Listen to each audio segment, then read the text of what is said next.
काय रे, विसरलात तर नाही ना दादाला? किती म्हटलं ना की आता नाही बोलायचं, तरी मन काही राहत नाही बघा. माझ्या तमाम बारामतीकरांनो, आज तुमच्याशी संवाद साधताना मन थोडं जड झालंय. खरं सांगू तर बारामतीमध्ये कधी पोटनिवडणूक लागेल असं तुम्हाला काय, मला सुद्धा कधी वाटलं नव्हतं. पण नियती पुढे कोणाचंच काही चालत नाही बघा.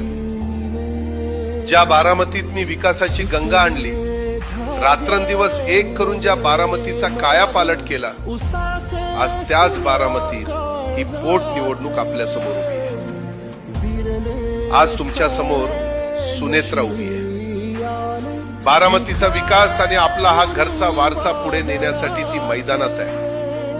माझ्यावर जसं भरभरून प्रेम केलं, जो विश्वास माझ्यावर दाखवलात, तसंच प्रेम आणि आशीर्वाद सुनेत्राला सुद्धा द्या.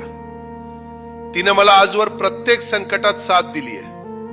आता तिला तुमच्या साथीची गरज आहे. बारामतीकरांनो, लक्षात ठेवा, ही निवडणूक फक्त एका जागेची नाही, तर बारामतीच्या अस्मितेची आणि इथल्या चालू राहिलेल्या विकासाची आहे. मी तिथे नसलो तरी माझा शब्द आणि माझी ताकद